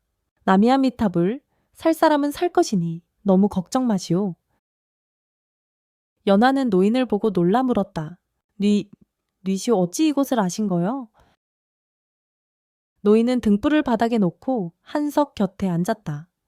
그는 한석의 상처를 살피며 말했다. 오는 한석의 스승이 되는 사람이요. 이 산에서 일어나는 일은 내 눈을 피해갈 수 없지. 연하는 스승님이라는 말에 안도하며 눈물을 글썽겼다. 한석이 늘 이야기하던 그 신비한 노인이었구나. 그녀는 떨리는 목소리로 말했다. 스승님, 한석님이 저를 구하려다 이렇게 제발 살려주시오. 노인은 고개를 끄덕이며 주머니에서 작은 씨앗과 말린 약초를 꺼냈다. 그는 씨앗을 곱게 갈아 약초와 섞어 진한 탕을 만들었다. 약 냄새가 동굴 안에 은은히 퍼졌다. 노인은 한석의 입에 탕을 조심스레 먹이고 그의 옆구리 상처에 약초를 발랐다. 그러고는 한석의 손목과 가슴에 침을 놓아 기운을 돌렸다. 이 씨앗은 열을 데리고 생명을 살리는 귀한 약자예요. 한석의 상처는 깊지만 이 약이면 살 수 있을 거요. 연하는 노인의 손놀림을 보며 희망을 품었다. 그녀는 한석의 손을 꼭 잡고 기도했다. 노인은 연하의 얼굴을 보며 부드럽게 말했다. 그대도 병이 깊었구나. 한석이 그대를 살리느라 얼마나 애썼는지 아느냐. 연하는 눈물을 흘리며 고개를 끄덕였다. 한석님 덕에 제가 살아났소. 이 은혜 죽어도 잊지 않겠소. 노인은 연하의 맥을 짚어보고 그녀에게도 약을 먹였다. 연하의 창백한 얼굴에 점점 혈색이 돌아왔다. 노인은 한석의 상처를 깨끗한 천으로 감으며 말했다. 한석은 내 제자요. 그 아이는 명예 가문의 마지막 후손이지 정변으로 가문이 몰락했지만 그 재주는 여전히 살아있소. 연하는 놀란 눈으로 노인을 바라보았다. 한석님이 명예 가문의 후손이라 하셨소. 노인은 고개를 끄덕이며 말을 이었다. 그렇소. 한석의 아버지는 조선 최고의 의원이었으나 어이들의 음모로 억울한 누명을 쓰고 목숨을 잃었지. 한석은 그 비밀을 숨기고 바보 행세를 해왔소. 연하는 한석의 손을 잡으며 가슴이 아팠다. 한석님도 나처럼 숨겨진 사연이 있었구나. 그녀는 자신의 옥패를 만지며 조용히 말했다. 스승님, 저도 숨긴 사연이 있소. 저는 영의정 가문의 딸, 연하라 하오. 아버지가 정변으로 누명을 쓰고 저는 도망쳐 거지 신세가 되었소. 노인은 연하의 말을 듣고 미소를 지었다. 그대와 한석, 운명이 얽힌 게 우연이 아니구나. 이 산에서 그대의 아버지를 만난 적이 있소. 그분은 억울한 죽음을 당했지만 그대의 생명을 지키라 내게 당부했지. 연하는 눈을 동그랗게 뜨며 물었다. 스승님, 아버지를 아셨소. 어찌 그런... 노인은 부드럽게 손을 들어 연하를 진정시켰다. 산속일은 모두 내 눈에 보인다. 그대와 한석은 서로를 구원할 운명이야. 하지만 아직 때가 아니니 이곳에서 몸을 숨기고 기운을 차리시오. 노인은 한석의 상처를 다시 살피고 연하에게 약을 더 먹였다. 한석의 숨소리가 점점 안정되었고 그의 이마에 흐르던 땀이 줄어들었다. 연하는 한석의 손을 잡고 눈물을 닦았다. 한석님, 스승님 덕에 살아나셨소. 내가 꼭 보답할게요. 노인은 동굴을 떠나기 전 한석의 품에 작은 주머니를 넣어주었다. 그 안에는 귀한 약초 씨앗이 들어있었다. 그는 연하에게 말했다. 이 씨앗은 한석이 깨어나면 쓰도록 하시오. 그리고 그대도 몸을 아끼시오. 한석이 그대를 위해 목숨을 걸었으니 그 마음을 잊지 마시오. 연하는 고개를 숙이며 말했다. 스승님, 이 은혜 죽어도 잊지 않겠소. 노인은 미소를 지으며 동굴을 나갔다. 그의 모습은 안개 속으로 사라졌고 동굴 안에는 고요한 약냄새만 남았다. 연하는 한석 곁에서 밤새도록 그의 손을 잡고 간호했다. 그녀는 한석의 상처를 깨끗이 닦고 노인이 준 약을 먹였다. 한석의 얼굴은 점점 평온해졌다. 새벽녘이 되자 한석이 희미하게 눈을 떴다. 그는 연하의 얼굴을 보고 힘겹게 말했다. 연하 씨, 몸은 괜찮으시오? 연하는 눈물을 흘리며 웃었다. 한석님 깨어나셨소. 내가 다 괜찮아요. 스승님 덕에 한석님도 살았소. 한석은 연하의 손을 잡으며 미소를 지었다. 다행히 구먼. 연하 씨가 무사해서 내가 다 기쁘오. 연하는 한석의 가슴에 얼굴을 묻고 울었다. 그녀는 한석이 자신을 위해 목숨을 걸었던 순간을 떠올리며 가슴이 아팠다. 한석은 연하의 머리를 쓰다듬으며 말했다. 연하 씨, 스승님이 오셨다 했소. 참으로 고마운 분이야. 연하는 고개를 끄덕이며 노인의 말을 전했다. 한석님, 스승님께서 한석님이 명예 가문의 후손이라 하셨어요. 나도 영의정 가문의 딸이라 했소. 한석은 연하의 말에 놀랐다. 그는 힘겹게 몸을 일으키며 말했다. 연하 씨, 그대도 그런 사연이 있었구나. 우리 참 비슷한 운명이야. 연하는 한석의 손을 잡으며 말했다.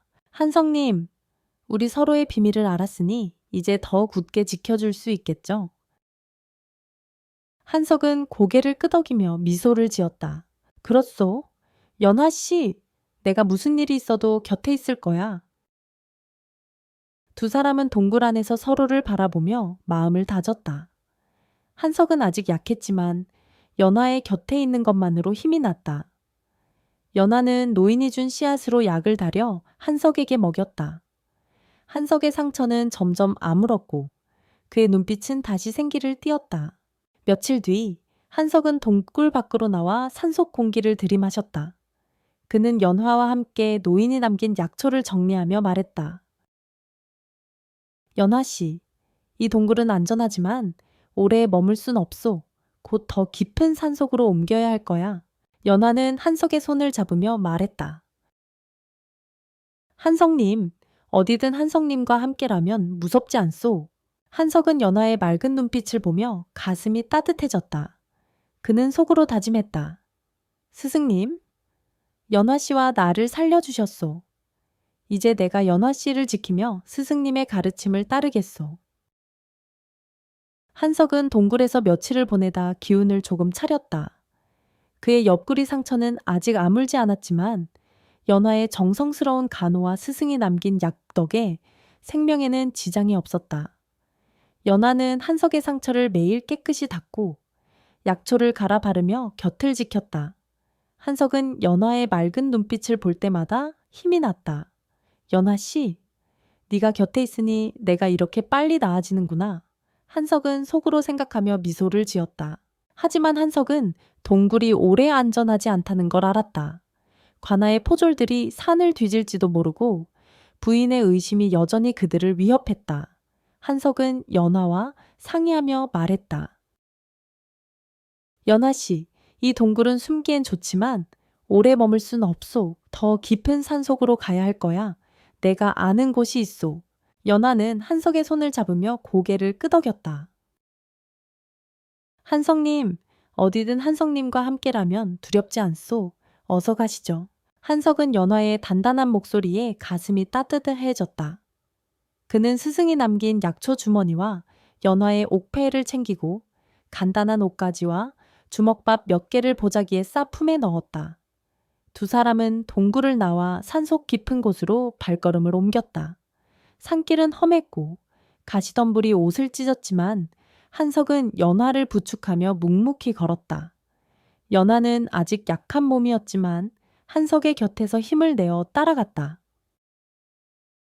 며칠을 걷고 걸어 두 사람은 산속 깊숙이 자리 잡은 폐사에 도착했다. 그곳은 오래전 버려진 작은 암자였다. 지붕은 군데군데 구멍이 났고 벽은 이끼로 덮였지만 은신처로는 안성맞춤이었다. 한석은 암자 안을 둘러보며 말했다. 연화 씨, 이곳은 내가 어릴 적 스승님과 함께 숨어 지내던 곳이오. 정변이 일어났을 때 우리 가족이 잠시 몸을 숨겼던 암자야. 폐사라, 누구도 찾지 않을 거요. 연하는 암자의 허름한 풍경을 보며 미소를 지었다. 한성님, 이렇게 안전한 곳이 있다니 다행이요. 여기서 푹 쉬며 기운을 차릴 수 있겠소. 한석은 암자 안을 정리하며 불을 피웠다. 그는 근처 샘에서 물을 길어오고 산에서 야생 더덕과 고구마를 캐내 연화와 나눠 먹었다. 연화는 한석의 손놀림을 보며 감탄했다. 한석님, 어찌 그리 약초와 먹을 것을 잘 찾으시오. 스승님께 많이 배우셨구먼. 한석은 웃으며 대답했다. 허허, 스승님이 산에서 사는 법을 다 가르쳐 주시었소. 연화씨, 이 더덕 드시어. 기운에 좋지. 연화는 한석이 내민 더덕을 받아들고 작은 입으로 베어 물었다. 두 사람은 불빛 아래에서 서로를 바라보며 조용히 웃었다. 그 순간 암자 안은 비록 허름했지만 따뜻한 온기로 가득했다. 밤이 깊어지자 한석과 연화는 불을 가운데 두고 앉아 이야기를 나눴다. 한석은 자신의 과거를 조심스레 꺼냈다. 연화씨, 내가 명예 가문의 후손이라 했지. 우리 집안은 대대로 사람을 살리는 의술을 이어왔소. 하지만 10여 년 전 어이들의 질투로 아버지가 누명을 쓰고 돌아가셨지. 나는 스승님 덕에 살아남았지만 늘 바보 행세를 하며 숨어 지냈소. 연하는 한석의 말에 가슴이 아팠다. 그녀는 자신의 옥패를 만지며 말했다. 한석님, 나도 비슷한 사연이 있소. 내 아버지는 영의정이었지만 정변으로 역적 누명을 쓰고 처형되셨소. 나는 도망쳐 거짓 신세가 되었지만 이 옥파에만은 끝까지 지켰소. 아버지가 남긴 유일한 흔적이라. 한석은 연화의 손을 잡으며 말했다. 연화 씨, 우리 참 비슷한 운명이구나. 하지만 이제 서로를 알았으니 함께 이겨낼 수 있을 거야. 연화는 한석의 따뜻한 손을 느끼며 눈시울이 붉어졌다. 그녀는 조용히 말했다. 한석님, 나를 구해준 것도 모자라. 이렇게 곁을 지켜주니 내 마음이 참 무겁소. 한석은 고개를 저으며 웃었다. 연화 씨, 무겁다니 네가 곁에 있는 게 나에게는 가장 큰 힘이야. 우리가 함께라면 어떤 어려움도 두렵지 않소. 그 순간 두 사람은 서로의 편한 눈을 바라보았다. 불빛이 그들의 얼굴을 부드럽게 비추며 말하지 않아도 통하는 마음이 흘렀다. 한석은 용기를 내어 말했다. 연화 씨, 내가 널 처음 만난 그날 비 오는 장터에서부터 마음이 끌렸소. 네가 아파 누워 있을 때 내가 얼마나 가슴이 아팠는지 모를 거야. 나는 너를 사랑하오. 연화는 한석의 말에 눈이 촉촉해졌다. 그녀는 떨리는 목소리로 답했다. 한석님, 나도 한석님을 사랑하오. 이 생명 다하는 날까지 한석님 곁에 있고 싶소. 한석은 연화의 손을 더 꼭 잡았다. 그는 연화의 귀에 산에서 꺾은 야생 들꽃을 꽂아주며 말했다. 연화 씨, 이 꽃이 내게 참 잘 어울리구나. 앞으로 어떤 고난이 와도 내가 너를 지킬 거야. 연화는 들꽃을 만지며 미소를 지었다. 두 사람은 자연스럽게 서로에게 가까이 다가갔다. 불빛 아래 그들은 부드럽게 입을 맞췄다. 그 키스는 순수하고 따뜻했으며 두 사람의 마음을 하나로 묶었다. 암자아는 그들의 사랑으로 가득 찼다. 다음 날 한석과 연화는 암자 주변을 둘러보며 생존을 준비했다. 한석은 근처 계곡에서 물고기를 잡고 연화는 야생 채소를 캐내 간단한 음식을 만들었다. 두 사람은 서로를 도우며 웃고 때로는 장난치며 암자삼아 생활을 즐겼다. 한석은 연화가 물고기를 잡으려 허둥대는 모습을 보고 껄껄 웃었다. 연화 씨, 물고기가 그렇게 쉽게 잡히면 내가 고생 안 했지. 자, 이렇게 해야 해. 한석은 연화의 손을 잡고 그물을 던지는 법을 가르쳤다. 연화는 한석의 손길에 얼굴이 발그레해지며 웃었다. 한석님, 참 재주가 많으시구먼. 하지만 한석은 마음 한구석에 늘 불안을 품고 있었다. 관아의 포졸들이 언제 쫓아올지 모르고 그의 비밀이 마을에 퍼질까 두려웠다. 그는 연화와 함께 계곡에서 물을 기르며 조용히 말했다. 연화 씨, 우리가 여기서 이렇게 지내는 것도 좋지만 언젠가 더 안전한 곳으로 가야 할 거야. 내 정체가 드러나면 너도 위험해질 수 있어. 연화는 한석의 손을 잡으며 단호하게 말했다. 한석님, 나를 걱정 마시어. 우리가 함께라면 어떤 위험도 이겨낼 수 있어. 그리고 한석님이 내 곁에 있는 한 나는 어디든 행복하오. 한석은 연화의 말에 가슴이 뭉클해졌다. 그는 연화의 이마에 부드럽게 입을 맞추며 말했다. 연화 씨, 내 말이 나에게 큰 힘이야. 우리가 함께라면 정말 못할 게 없겠구나. 며칠이 지나 한석과 연화는 암자에서 점점 더 단단한 삶을 꾸려갔다. 한석은 암자 근처에 약초밭을 일구고 연화는 낡은 천으로 옷을 꿰매며 두 사람의 보금자리를 꾸몄다. 두 사람은 매일 밤 불을 피우고 서로의 꿈과 희망을 이야기했다. 한석은 연화에게 말했다. 연화 씨, 언젠가 우리 가문의 명예가 회복되면 나는 의원이 되어 사람들을 살리고 싶소. 그때 네가 내 곁에 있어준다면 더 바랄 게 없겠지. 연화는 미소를 지으며 답했다. 한석님, 나는 한석님이 어떤 길을 가든 따라갈 거요. 그리고 나도 아버지의 억울함을 풀고 싶소. 우리 함께 그 날을 만들어요. 한석은 연화의 손을 잡고 고개를 끄덕였다. 두 사람은 불빛 아래에서 서로를 바라보며 다짐했다. 그들의 사랑은 산속의 야생 들꽃처럼 강인하고 아름다웠다. 암자 주변에서는 두 마리의 나비가 날아다녔고 마치 그들의 사랑을 축복하는 듯했다. 하지만 한석은 여전히 조심스러웠다. 그는 매일 암자 주변을 살피며 포졸들의 흔적이 없는지 확인했다. 스승님 말씀대로 때를 기다려야 해. 하지만 연화 씨와 함께라면 그 기다림도 행복하구나. 한석은 연화의 잠든 얼굴을 보며 속으로 다짐했다.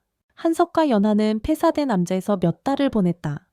그들은 서로를 의지하며 산속 생활에 적응했고 한석은 약초밭을 가꾸며 연화의 건강을 돌보았다. 연화는 한석의 곁에서 점점 밝아졌고 두 사람의 사랑은 날로 깊어졌다. 하지만 한석은 늘 마음 한구석에 불안을 품었다. 관아의 눈이 언제 우리를 찾아올지 모른다. 언젠가 더 안전한 곳으로 떠나야 해. 한석은 연화와 불을 피우며 속으로 다짐했다. 그러던 어느 날 산속에 놀라운 소식이 전해졌다. 조정에서 큰 변화가 일어난 것이었다. 새 임금이 즉위하며 과거 정변으로 억울하게 누명을 쓴 가문들이 복권되었다. 한석은 이 소식을 암자 근처를 지나던 나무꾼에게 들었다. 나무꾼은 한석에게 흥분한 목소리로 말했다. 이보시오. 한석 새 임금께서 영의정 가문을 복직시켰다는구먼. 억울한 이들이 모두 명예를 되찾았다 하오. 한석은 심장이 쿵쾅거렸다. 그는 연화에게 달려가 소식을 전했다. 연화 씨 큰일 났소. 새 임금이 즉위해 내 아버지의 가문이 복권됐다. 하오, 우리도 이제 마을로 돌아갈 수 있을 거야.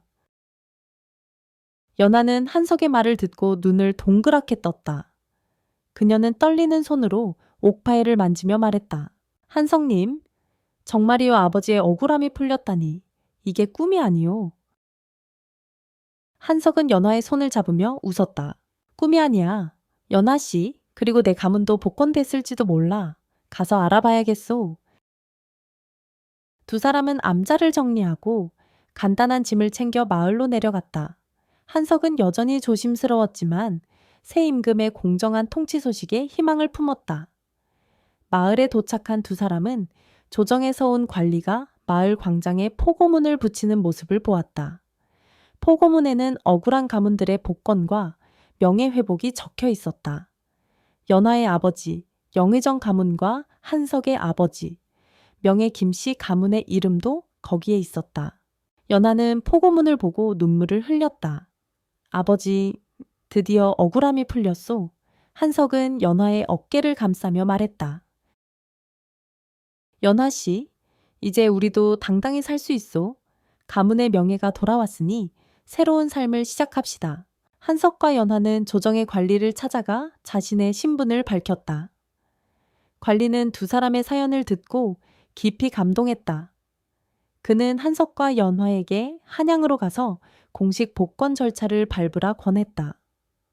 두 사람은 한양으로 떠났고 조정에서 그들의 가문이 정식으로 복권되었다. 한석의 아버지가 남긴 의술 기록이 세상에 드러났고 연화의 아버지가 억울하게 처형된 진실도 밝혀졌다. 한양에서 한석과 연화는 양가의 축복 속에 성대한 혼례를 올렸다. 혼례는 전통에 따라 화려하게 치러졌다. 한석은 검은 갓과 푸른 도포를 입었고 연화는 붉은 한복과 화관을 쓰고 단아한 모습으로 서 있었다. 마을 사람들이 몰려와 두 사람을 축하했고 한양의 백성들도 그들의 사연을 듣고 박수를 보냈다. 한석은 연화의 손을 잡으며 말했다. 연화 씨, 그대와 이렇게 혼례를 올리는 날이 올 줄 몰랐소. 이제 모든 고난이 끝났구나. 연화는 눈물을 글썽이며 미소를 지었다. 한석님, 우리가 함께라서 이 날을 맞이할 수 있었소. 이 행복 영원히 잊지 않겠소. 혼례마당은 웃음과 노래로 가득했다. 한석과 연화는 서로를 바라보며 약속했다. 어떤 어려움이 와도 우리는 늘 함께일 거야. 두 사람은 혼례 후 한양의 자리를 잡고 새로운 삶을 시작했다. 한석은 가문의 의술을 이어 바다 명의가 되었고 마을 사람들을 치료하며 이름을 날렸다. 연화는 한석 곁에서 백성들을 돕고 아버지의 명예를 기리며 자선 일을 했다. 그런데 혼례 마당 한켠에서는 뜻밖의 손님이 나타났다. 바로 소련이었다. 소련은 한석이 마을에서 사라진 후 그의 소식을 듣고 한양까지 쫓아왔다. 그녀는 혼례 마당에서 두 주먹을 불끈 쥐고 씩씩거렸다. 아이고, 늦어불었네 한석. 오라비가 저리 곱상한 신부를? 어따니 그때 내가 더 빨리 마음을 잡았어야 했어. 소련은 땅을 치며 통곡했다. 마을 사람들이 그녀를 보고 수군거렸다. 저 여인은 누굴꼬? 경사스러운 혼례에 와서 어찌 저리 우는 게야 그러게? 머리가 좀 이상한 게 아니야. 소련은 한석을 멀리서 바라보며 혼잣말을 했다. 한석 오라비. 바보 같았던 그대가 이렇게 훤칠한 명의가 될 줄 누가 알았겠어. 아이고, 내 팔자야 하지만 그녀는 한석과 연화의 행복한 모습을 보고 결국 미소를 지었다. 그래, 한석 오라비 잘 살아? 나도 내 길을 찾을게. 소련은 눈물을 닦고 마을로 돌아갔다. 한석은 명의로 이름을 떨치며 조선 최고의 의원이 되었다. 그는 가난한 백성들을 무료로 치료하고 약초밭을 열어 의술을 가르쳤다. 연화는 한석 곁에서 백성들의 고통을 나누며 억울한 이들을 돕는 일을 계속했다. 두 사람은 마을에 약방을 세우고 흉년으로 굶주린 이들에게 쌀을 나눠주었다. 그들의 선행은 마을을 넘어 조선 전역에 퍼졌다. 한편 한석과 연화를 위협했던 관아 부인은 그들의 소식을 듣고 간이 콩알만해졌다. 그녀는 한석이 명의로 이름을 날리자 과거의 의심이 부메랑이 되어 돌아올까 두려워 조마조마하며 살았다. 지혜마님은 한석의 성공을 기뻐하면서도 한때 그를 더 붙잡지 못한 아쉬움을 느꼈다. 한석, 그대가 내 말대로 관에 남았더라면 더 큰 일을 했을 텐데 그녀는 혼잣말을 하며 미소를 지었다. 한석과 연화는 매년 봄 산속 암제에 찾아가 그곳에서 보낸 시간을 떠올렸다. 한석은 연화의 귀에 들꽃을 꽂아주며 말했다. 연화 씨, 그때 암자에서 네가 내 곁에 있어줘서 내가 살아낼 수 있었소. 이제는 내가 세상 사람들을 살리는 의원이 되었으니 네가 참 자랑스럽구나. 연화는 한석의 손을 잡으며 답했다. 한석님, 나도 한석님 덕에 새로운 삶을 얻었소. 우리가 함께라서 이 모든 게 가능했지. 두 사람은 암자 앞 들판에서 서로를 바라보며 웃었다. 그들의 주변에는 나비 2마리가 날아다녔고 마치 그들의 사랑을 영원히 축복하는 듯했다. 한석과 연화의 이야기는 마을 사람들 사이에서 전설처럼 전해졌다. 그들은 서로의 사랑과 믿음으로 모든 고난을 이겨냈고 그 마음이 백성들에게도 희망을 주었다. 이 이야기의 교훈은 무엇일까? 겉모습으로 사람을 판단하지 말고 따뜻한 마음과 겸손한 태도로 세상을 살아가라는 것이다. 한석은 바보 소리를 들었지만 그의 진심은 연화를 구했고 결국 세상을 바꿨다. 연화는 거지 신세였지만 그녀의 고운 마음은 한석의 사랑을 얻었다. 그러니 여러분, 항상 마음을 열고 작은 선행을 베푸시길 바란다. 그 선행이 언젠가 큰 복으로 돌아올 테니. 자, 여기까지가 한석과 연화의 사랑, 마지막 마당입니다. 두 사람의 행복한 결말과 소련의 귀여운 통곡, 그리고 깊은 교훈, 마음에 와닿으셨나요? 이 이야기가 재미있었다면 구독, 좋아요, 알림 설정 꼭 눌러주세요. 앞으로도 더 기막힌 야담으로 찾아뵙겠습니다. 여러분, 오늘도 행복한 하루 보내시고 다음에 또 만나요.